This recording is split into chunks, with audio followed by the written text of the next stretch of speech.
Hindi na siya nilingon ni Eleanor na ipinakitang masama ang kanyang loob, kahit pa gusto niyang silipin kung anong reaksyon ng kanyang anak. Mabait tong bata kaya alam niyang naintindihan siya nito. Naniniwala siyang nadala lang ito ng galit na bumabalot sa kanyang buong katawan. Naiintindihan naman niyang nagalit ito sa biglaan niyang pagpunta. Pero yung kampihan nito ang kanyang asawa na hindi malang pinapakinggan ng kanyang side, yun ang nagpasama pa lalo ng loob niya. One-sided ang anak na hindi rin naman niya masisisi dahil sa nakaraan niya. Nakaraan niya na dapat kinakalimutan na dahil matagal na. Ina pa rin naman siya ni Limbert kahit na anong mangyari. Naintindihan mo na ba ang bilin ko sa susunod, Janice? Huwag kayong bastang pupunta dito. Maliwanag? Opo, sir. Tinanaw ni Limbert ang pag-alis ng kanilang sasakyan. Wala sa sariling napahaplos siya sa kanyang dibdib na maramdaman yung bahagyang nanikip.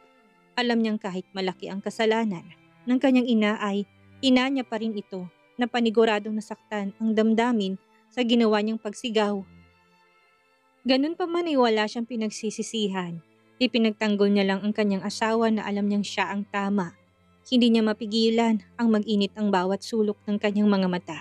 Sa halip na muling umakyat ay nagtungo siya sa loob ng kanyang sasakyan. Binuhay niyang makina ngunit hindi niya minaniobra paalis. Isinandal niya ang patang likod sa backrest. Bahagyang inadjust iyon at naitakip na niya ang isang braso sa kanyang mga mata. Sumasakit ang kanyang puso. Aminin niya man o hindi, apektado siya ng pagiging masama ng dating na ugali niya sa ina. Matandaan na ito. Maaring nagbago na to pero sa dami ng atraso nito sa mga salmeda. Mapapaniwala niya bang asawa ng gano'n na ang ina? I'm sorry, Mom. Kasalanan mo rin naman kasi eh. Sambit niyang hindi na napigilan ang mapasinghot. Hinayaan niya maglandas ang kanyang mainit na mga luha. Gaya ng dati kapag mabigat na ang laman ng kanyang dibdib. Iniiyak na lang niya yon ng tahimik kung saan walang sinuman ang makakakita sa kanya. Kailangan niya lang mailabas iyon. Pagkatapos noon, muling gagaan ang pakiramdam niya. Bakit kasi pinili mo maging masama noon? Wala sana tayong problema ngayon. Sana hindi mo na lang ako pinilit na pinaakot at naguyod mo na lang ako mag-isa. Sana ganun na lang ang ginawa mo. Hindi na nakayanan ni Limbert ang bigat ng kanyang nararamdaman. Parang batang bumaha ng kanyang mga luha.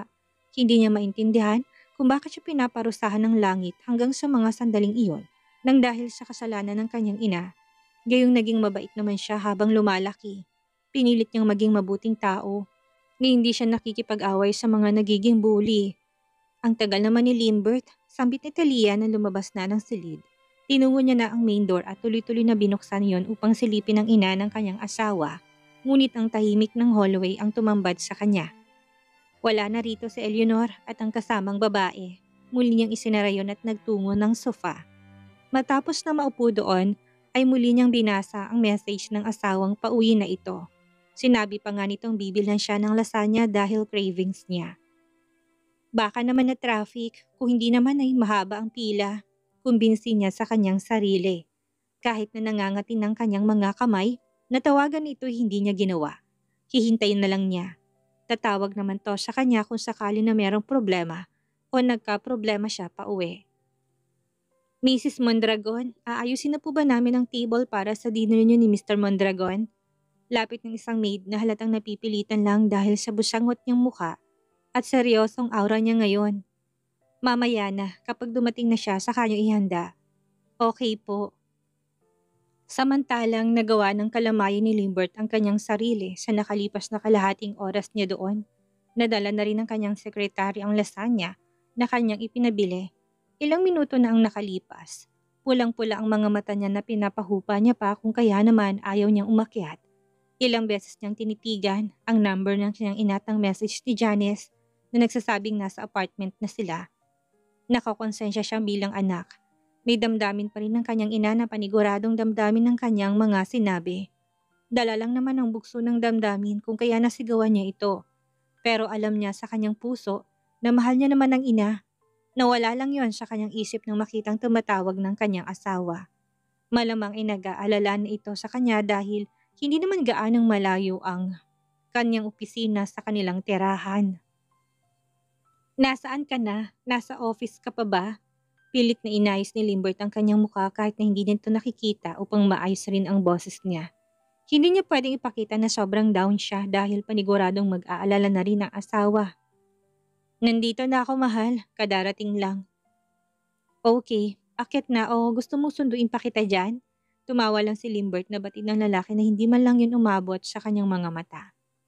Ginagawa mo naman akong bata, mahal. Hindi baka kasi wala ka ng battery kaya bibigyan kita ng energy. Empty bat ka na ba, ha? Muli pang tumawa si Limbert na binuksan ng pintuan ng kotse upang bumaba na siya doon. May ilang percent na nga lang ako pero malamang aabot na rin naman ako dyan. Sa kanya sa kalokohan ni Talia. Abangan mo na lang ako sa may pinto. Isang kiss lang, full charge na ako ulit. Si Talia naman ang natawa kahit nabatid niyang may mali sa asawa dahil sa paggaw nitong boses.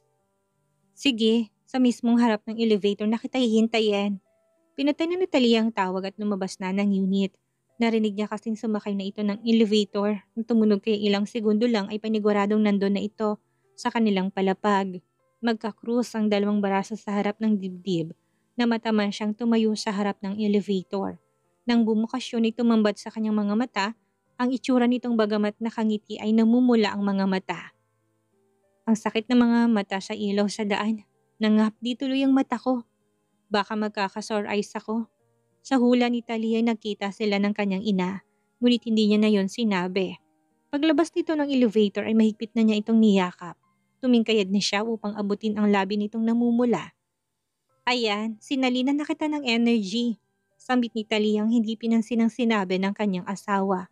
Muli pang humigpit ang yakap ni Limbert sa kanya na hindi na niya kailangan pang alamin kung anong rason. May dinaramdam ito, may pinagdadaanan ito na kung hulaan niya at pagtatagpiin, ang mga nangyari paniguradong may kinalaman yon sa kanyang ina na pumunta doon kanina. Wala siyang pakialam doon, wala naman siyang masamang ginawa sa ina ng asawa. Hindi niya ito pinagbuhatan ng kamay. Inisnab? Oo. Nagawa nilang mag-asawa na kumain ng matiwasay at hindi pinag-usapan ang anumang naging problema. Pagdating sa silid ay doon na hindi matahimik si Talia nang mapansin ang pananahimik ng asawa. Hanggang sa kanilang paghinga ay tahimik pa rin ito na para bang may malalim tong iniisip. Alam na niya kung tungkol saan ang bagay na yon. Hindi na niya kailangang itanong sa kanya kung ano. Nagkita ba kayo ng mommy mo? Pinagalitan ka ba niya? Magkasunod na tanong na niya habang iniisip na baka yon ang inaalala ng asawa niya hindi lang nitong masabi. Pumunta siya dito. Nakita ko siya kanina. Natigilan sa kanyang gagawing paghiga na sana si Limbert nang marinig ang katanungan ng asawa na nakaupo sa ibabaw ng kama, yakap ang mahabang una na nilalagay niya sa gilid. Matamang nakatingin ang mga mata ni Talia sa kanyang muka na tila ba meron doong binabasa. Kaya ka ba umiiyak, ha? Dugtong pa ni Talia nang wala itong makuhang sagot. Nanatili pa ring tahimik si Limbert, halata sa mga ikinikilos niya na ayaw nilang pag-usapan ng ina niya. Ngunit hindi naman nagpaawat si Talia doon na gustong alamin ng lahat. Ultimong reaksyon niya dito. Halika na, mahiga ka na.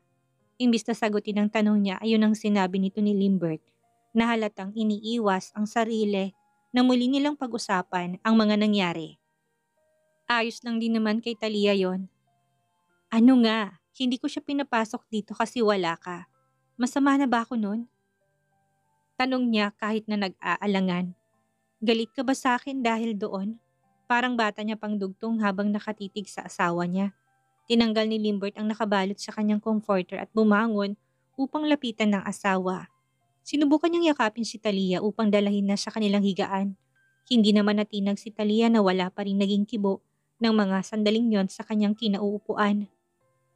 Nakatingin pa rin sa asawa. Halika na. Sagutin mo muna ang tanong ko para naman alam ko kung bakit ang tahimik mo ngayon. Hindi ka naman ganyan eh. Alam kong tungkol sa mommy mo ang iniisip mo. Hindi ako hihingi ng sorry sa ginawa ko. You don't have to, Talia. Deserve ni mommy ang naging treatment mo sa kanya. Kaya halika na. Huwag na natin siyang pag-usapan. Mahiga ka na nang makapagpahinga na tayo. Huwag na natin siyang pag-usapan. Muli pang suyo ni Limbert gamit ang pinakamababa at maamo niyang tinig para sa asawa niya. Sa puntong yun ay nagpahila na si Talia sa kanyang asawa. Hindi na siya nagmatigas pa. Magkatabi na silang nahiga, ngunit nanatili pa rin silang tahimik. Hindi pa rin makontento si Talia dahil naninibago siya sa pagiging tahimik ni Limbert. Sanay siyang ang dami nitong kwento bago matulog patungkol sa kanyang trabaho. Buong maghapon hanggang sa makatulugan na niya ang boses nito. At masasabi niya nang gabing yon ang kauna-unahang pagkakataon na naging tahimik ito para na bang ibang tao ang kasama niya. Panay ang galaw niya upang ipakita sa kanya na naninibago siya. Ngunit hindi pinansin ni Limbert yon na sa mga sandaling yon ay mariin pa rin nakapikit ng mga mata sa ilalim ng braso niya. Nakikinita nito sa kanyang balintataw ang mukha ng ina. Ginugulo siya nito ngunit pinili niya pa rin ang manahimik kaysa naman pag-usapan nila ng kanyang asawa at pagsimulan yon ng hindi nila pagkakaintindihan. Gusto niya akong mag-bless sa kanya kanina. Bagay na kahit ikaw ay alam mong hindi ko kayang gawin ng dahil sa naging trato niya sa amin noon. Matagal na yon pero ang lamat nasa puso ko pa rin. Humigpit pa ang yakap ni Limbert sa katawan ng asawa nang marinig niya ang katagang yon. Kaya nga niya ayaw magsalita ay ayaw niyang balikan ang nakaraan na alam niyang trauma na dala ng kanyang ina. Hindi mo naman siguro ko aawayin nang dahil doon, hindi ba? Valid ang rason ko. May dahilan ako. Kilala mo ko, mabait ako sa mabait at mabuti akong tao, kagaya ng mommy at daddy ko. Sa mami mo lang, humaplos ang isang kamay ni Limbert sa isang pisngi ni Talia, kung kaya natigilan siyang magsalita. Kaya kalimutan mo na yon. Hindi ako galit. Wala akong karapatang magalit. Matulog na tayo. Hindi na muling nagsalita pa si Talia. Hindi niya maintindihan ang sarili kahit na sinabi ng asawa na ayos niyon at wala siyang dapat na alalahanin. Pero parang pakiramdam niya'y meron ditong mali. Parang may kasalanan siya dito na kailangan niyang ihingi ng tawad. Ilang oras pang lumipas bago siya tuluyang ginupo ng pagod. Humihilik na lang ang asawa niya at gising na gising pa rin ang diwa niya. Ngunit kinabukasan ay balik naman na sa normal ang trato ni Limbert na parang wala ring nangyari sa kanila. Aalis na ako, sigurado kang ayaw mong sumama? Ipinaalam ni Talia na ilang araw siyang walang photoshoot, pero lalabas siya ng araw na yon dahil makikipagkita sa mga pinsan niyang bagong dating ng bansa at napagkasunduan nilang magkita-kita. Hindi nga, magkikita kami ng mga pinsan ko. Okay, mag-ingat ka. Hindi mo kailangan ng driver? Hindi na, ako nang bahala sa sarili ko. Isang halik at yakap na mahigpit ang iniwan ni Limbert at tuluyang umalis na ito. Naghanda naman na si Talia noon na excited na makita ang mga pinsan niya sa side ng kanilang ina. Minsan lang sila kung magbakasyon kung kaya naman, hindi rin nila alam na kasal na siya unless sinabi ng mga kapatid sa kanila. Bagay na sa tingin niya ay alam na rin naman nila dahil sa pamilya nila ay walang natatagong anumang lihim. Talia! Pagpasok pa lang niya ng restaurant ng kanilang napag-usapan ay salubong na kaagad sa kanya ni Andrea. Kulot ang hanggang balikat nitong buhok na umaindayog sa bawat galaw habang papalapit. Para na rin siya nitong kapatid kung ituring dahil siya nag-iisa siyang babae sa kanilang magkakapatid. Ilang beses siyang humiling ngunit hindi siya magawang pagbigyan ng kanilang mga magulang. Hi Andrea! Nagyakap ang dalawa at sabay na tinungo ng kanilang table kung saan naghihintay si Noah. Na malayo pa lang ay may masama ng pinupukol na tingin sa kanya. Parang nang-aasar ito na hindi niya na mawari. Hoy, bakit kanya ka kumakatingin? Sita niya na tinignan ng nakahandang mga plate sa table. Halatang hindi lang silang tatlo ang magkikita-kita ngayon. Sino pang ibang kasama? Kieron at Maria? Hindi, yung twins nyo. Ate Talia, sagot ni Andrea na pinalo na sa balikat si Noah. Na para bang sinasabi nito na tantanan niya na nakakatingin sa pinsa nila. Nang ganong paraan dahil napipiko na ito sa kanya. Si Austin at Carson, dapat nga sasama si Kuya Dos, kaso may bigla ang meeting daw siyang pupuntahan. Malakas na tumawa si Talia. Bahagyang nakahinga ng kanyang narinig na hindi si Dos makakapunta. Mabuti naman kung ganon, sisirain na naman niya ipaniguradong araw ko kung makikita kami ngayon. Nagtawanan lang ang magkapatid, lalo nang bahagyang umirap si Talia sa kawalan at ngumisi pa. Naupo na siya sa lantarang pinapakitang nakahinga siya ng maluwag. Hindi naman inalis ni Noah ang kanyang paningin kay Talia. Lumalim pa yon ng animoy meron siyang hinihintay na bagay na sasabihin nito sa kanilang magkapatid na kaharap niya. Hindi ito tumingin sa kanya kung kaya naman, hindi nito nakita ang ginawa niyang panliliit ng mga mata. Alam na niyang kasal na ito sa kaibigan niyang si Limbert. Si Limbert na rin ang hindi na makatiis na sabihin yon sa kanya dahil umano ay nakokonsensya siyang hindi naimbitahan ng kanyang kaibigan sa pinakamahalagang araw sa kanyang buhay noon. Ayos lang, Limbert. Hindi mo kailangang mag-guilty. Saka hindi rin naman ako pwede ng araw na yon. Pagdadahilan na lang din niya ng ganun ay maibsa ng pagkakonsensya ni Limbert sa hindi nito pag-imbita sa kanya. Yun na lang ang tanging magagawa niya. Sa binyag na lang ng magiging anak mo. Kailangan mong i-sure yon. Kunin mo akong ninong ha. Doon na ako magtatampo talaga sa'yo kapag hindi. Natawa si Limbert sa tinura niya at nangakong itong unang makakaalam kapag nabuntis si Talia. Mabuti naman kung ganoon, paniguradong pang-aasar lang ang matatanggap ko sa kanya. Muling dugtong ni Talia na tinutukoy pa rin ay ang kapatid niyang si Dos. Umayos na siya ng upo. War kayo? Bakit naman? Si Noah na nakataas pa rin ng isang kilay kay Talia. Doon pa lang siya nito tinignan na para bang noon pa lang napansin ang kanyang presensya kahit nakita. Anong bakit naman, Noah? Kailan ba kami nagkasundo noon? Mabuti pa talaga si Uno sa kanya. Sus, ang sabihin mo, least favorite mo si Dos kasi palaging totoo ang sinasabi niya. Samantalang si Uno naman kinukonsinti ang lahat ng mga ginagawa mo. Tinatakpan ka. Yun lang yun, hindi ba Ate Talia? Inirapan lang siya ni Talia na hindi na pinatulan sa mga sinabi niya. Wala rin man siyang mapapala. Ilang sandali pa'y dumating na sina Carson at Austin na hindi na nagulat na nandun ang kapatid nila. Nag-order na sila ng pagkain. Yearly nagkakaroon sila ng family reunion tuwing wedding anniversary ng kanilang mga grandparents sa Barawal clan. Minsan ang iba sa kanila ay nakaka-attend. Madalas naman ang iba sa kanila hindi nakakapunta. Parehong active ang 5 magkakapatid sa mga Salmeda at Barawal.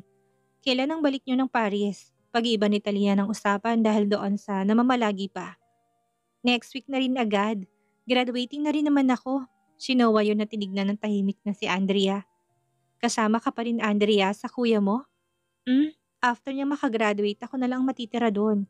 Plano ko nga lumipat dito sa Pinas. Payag ba ang parents nyo? Oo naman, mas pabor pa nga yun sa kanila. Tamang tangulang ni Talia na sinulyapan si Fifth at Fourth na nakatitig na doon sa kanya. Oo nga pala, kamusta naman sina Tita Britney at Tito Kenji? Ayos lang naman, hindi ba kayo madalas na magkita? Dito lang naman sila sa Pilipinas ha. Hindi, medyo busy ako. Speaking, Ate Talia, kailan ka magkakaroon ng fashion show ng Paris? Gusto ko manood. Excited na tanong ni Andrea na inilagay ng magkabilang kamay sa kanyang magkabilang pisngi. Nakangisi na. Hindi ko sure kung magkakaroon pa. Sagot niya tumingin ulit sa 2 kapatid na nanatiling tahimik at panaka-nakang tingin sa kanilang mga phone. Mas gusto kong dito na lang sa bansa. Ha? Bakit naman? Sayang naman. Walang offer? Ramp model ka dun ah. Famous ka rin kaya? Hindi kasi pinapayagang umalis ng bansa. Si Austin yun na may kakaiba ng ngisi sa kanyang labi. Pinandilata na siya ng mga mata ni Talia na kulang ay lumuwa. Aminin mo, hindi ka pinapayagan. Tigilan mo nga ako. Pinapayagan ako. Ako lang ang may ayaw. Huwag kang gumawa ng issue. Makahulugan na nakagtinginan sina Noah at Andrea ng mga sandaling yon. Curious sila pero hindi na nagtanong pa. Ilang kulitan pa at natapos na din kaagad ang lunch nilang magpipinsan na humantong sa pamamilila ng mga damit. Hindi naglaon ay nagpa siya nang umuwi si Talia. Since malapit lang sila sa office ng asawa nagpa siya siyang dumaan na muna doon. Hindi siya tumawag kay Limbert dahil baka may storbo pa niya. Kusa na lang siyang nagtungo sa opisina nito nang walang anumang paalam sa kanya. Umalis po si Mr. Mondragon. Saan pumunta? Hindi ko po alam pero kasama niya po yung sekretary niya. Baka may meeting sa labas. Pwede ba akong maghintay sa loob ng office niya? Sige po, Miss Talia. Tahimik niyang hinintay si Limbert sa loob ng opisina, ngunit sumapit ng hapon ay walang Limbert na bumalik ng opisina. Lingid sa kaalaman ni Talia ay pinuntahan nito ang kanyang ina nang ang sabi ni Janice ay noong nakarang araw pa raw, hindi kumakain at umiinom ng tubig. Nag-hunger strike ang kanyang ina dahil sa ginawa niyang paninita dito at pangangaral nung pumunta sa kondo niya. Wala rin itong imik at tulala. Kahit nang makita niya si Limbert ay wala pa rin naging emosyon sa Eleanor na masama ang loob sa anak. Kinailangan tuloy ni Limbert na dalahin ang ina sa ospital upang matignan ng doktor kung ano ang mali. Nakakaranas bang mommy mo ng emotional distress nitong mga nakaraan? Nilingon ni Limbert ang inang para sa kanya'y normal lang naman ang itsura. Tumingin nga din ito sa kanya bago nag-iwas ng tingin na para bang naintindihan naman ang lahat. Sa pakiwari niya ginagawa lang yun ng ina upang kunin ang atensyon niya at magrebelde sa pagiging masama ng kanyang ugali na nagdaang araw. Bagay na hindi niya hayaang mangyari na magpasailalim siya ng mga palad nito. Kung magpapatuloy yon, babalik ba siya sa dati? Hindi naman agad, pero kung tuloy-tuloy yon, maaari nang ganun ngang mangyari sa kanya iho. That's better, Doc. Kung yun ang mangyayari, hindi ko na kailangang mag-alala na kung anong ginagawa niya. Sure naman ako mababantayan siya ng mabuti sa loob ng facility gaya ng dati. Hindi po ba? Turan ni Limbert na parehong ikinagulantang ng kanyang ina at ng doktor. Maging si Janice ay hindi makapaniwala. Binalingan na ni Limbert ang ina na alam niya nagpapanggap at umaarte. Gusto mo ba yan, mami ha? Na-miss mo ba ang dati mong facility? Nakalingon pa rin ang ulo niya sa ina't napakurap na agad. Ang buong akala ni Eleanor kapag ginawa niya yun ay makukuha niyang buong atensyon ni Limbert at bibigyan siya ng maraming panahon upang hindi lang siya bumalik sa dati. Ano pa nga ba nga asahan niya sa anak? Malamang ay na-brainwash na ito ng kanyang asawa. Kung kaya naman ganito ng trato nito. Kung ayaw niyong bumalik doon, mag-ayos ka. Isipin mo na mas pabor yun sa akin. Sa amin, makakatipid din ako ng oras dahil may certain days lang ang dalaw doon. Gusto mo yun? Ayaw mo ng ganito ka?